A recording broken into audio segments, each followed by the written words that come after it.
I can't believe another year is almost over already. It's been a pretty stressful year for me personally, so I'm excited to sit back and just enjoy another Christmas.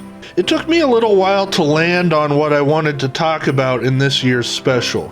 Originally, I was going to cover a French movie called Deadly Games, in which a young boy has to protect his home from a maniac dressed as Santa Claus. It's like a super dark version of Home Alone, but it actually came out first. In fact, the director of Deadly Games threatened to sue the producers of Home Alone for plagiarism, but nothing ever came of it. Ultimately, I didn't end up going with this one because I simply did not have time to review a full-length movie. After that, I started looking at weird Christmas specials throughout the years, and I discovered that the Ninja Turtles had one in 1994 called We Wish You a Turtle Christmas. I found this one to be especially hard to review. It's literally just 20 minutes or so of the Ninja Turtles singing Christmas songs.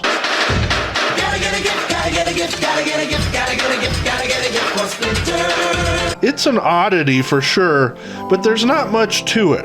If you're interested, you can find it on YouTube, or you can buy the VHS on eBay for $40. I can't say I'd recommend spending any money on it. Oh no! He's turning into that opera guy again! Oh, little city of New York, whose buildings reach to the sky. Finally, I settled on something that I've been meaning to watch for a while. A Chuck E. Cheese Christmas special that was never actually finished. This is a weird one.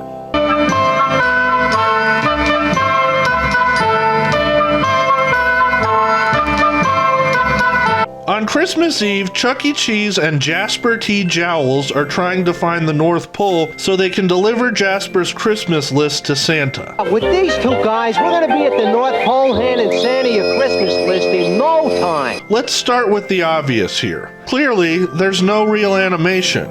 It's just still frames for the entire movie. I'll explain why a little later. Chucky and Jasper head off, having their sleigh pulled by robots. Oh no, someone stole my Turbo Man again! Now we switch over to the North Pole. The elves are extremely worried that they will not finish all the presents in time for Santa to deliver them. More Christmas gifts? We're never gonna make it. Oh yes we will, we've got to. One of the elves has an idea that he brings to the attention of Mrs. Claus. He's created robots that can build the toys.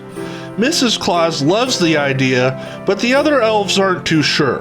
One of the female elves sings a song about how we will lose the human touch if we rely on the robots to make all the toys. Who will make the roses sparkle like the dew? Who will paint a blue sky? Human touch? Are elves humans? Can some D&D nerd let me know in the comments? Anyways, much to the chagrin of the elves, Santa agrees to let the AI companions make the toys. Speaking of AI, the reason for this special being mostly still images is pretty interesting.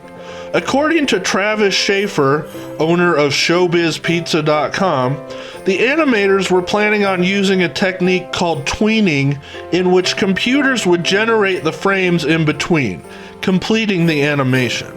This was basically an early version of Flash animation, which you could argue was an early version of generative AI. By the way, generative AI is trash. If you defend that stuff, you're a bad person. The stories about the production of this special are much more interesting than the special itself.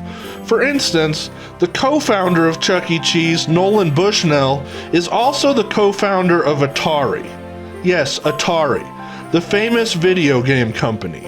He also owned Cadabroscope Entertainment, which is the company that produced this special.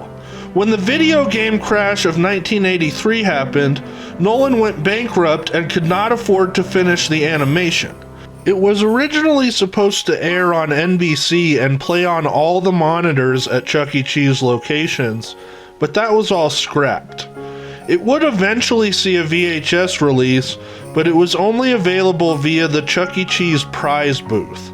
I can't imagine earning a bunch of tickets to buy this, only to bring it home and realize it's not even finished. I have searched and searched for the VHS, but I can't find visual evidence of it anywhere. There are no listings of it having sold on eBay. I'm not even completely convinced that it exists. Maybe there are just so few copies of it out there that no one has thought to try and sell it. The only way I'm showing it to you now is that someone has posted it on YouTube. Maybe I'm not looking hard enough or not looking in the right places, but if you have evidence of it, please send it my way. I also want to point out that the synopsis for this movie on IMDb says, "The tale of a plucky lawyer who sets out to save Santa Claus from the clutches of a spoil-sport zillionaire." That has nothing to do with this one, and at first, I couldn't figure out where in the world that synopsis came from. Well, there's another movie called The Christmas That Almost Wasn't from 1966. They just mixed it up. Maybe we'll watch that one sometime. Cadabroscope Entertainment would end up being sold to George Lucas, and it would help lay the foundation for Pixar. That's crazy considering this was the only thing they ever produced. So does that mean we could technically call this the first Pixar movie? Probably not. Meanwhile, Chucky and Jasper make it to the North Pole after avoiding a weather monster of some kind. All the elves seem pretty depressed. Hey, do you know where I can find Santa? It's probably down with one of those robots. Tell me where my Turbo Man is, Frank, or I'll make you watch the Gilligan's Island Christmas episode. No, not Gilligan's Island. I swear, I don't have it, but I know who does. It's mine. It's all mine. Chucky brings all of the elves together and has a bright idea.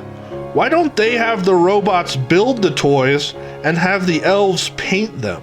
That way they'll produce everything in time for Christmas and won't lose that personal touch. I've tried to avoid impossible one too many times. It can't be done. Ridiculous.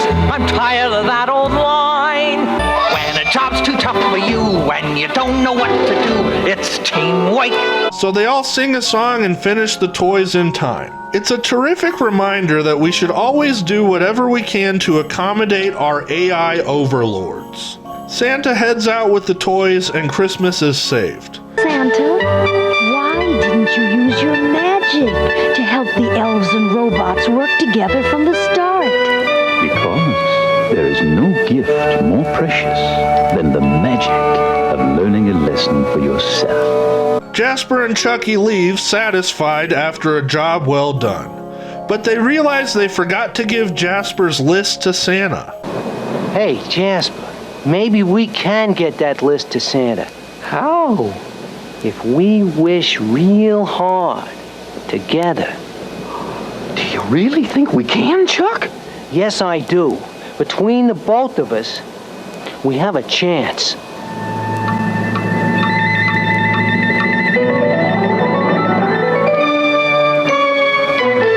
They could have just done that the whole time and we could have avoided this crappy special. Okay, I guess they wouldn't have had the opportunity to save Christmas in that case. So I'll let it slide. If you're watching this, thank you for participating in this silly hobby of mine. I know that things might seem a little phoned in from my end as of late, but I simply have only had time to review shorter shows and movies. I do hope to get back to full-length movies, but in the meantime, there's a lot of stuff out there that I can look at. If you have any recommendations for shorter stuff you'd like us to cover, let me know in the comments. Thanks again for watching, and have a very Merry Christmas. Well, we've looked everywhere, and it seems Rodney is nowhere to be found. You know, what if we just wished? Like, really hard. Maybe your Turbo Man would return. I guess it's worth a try.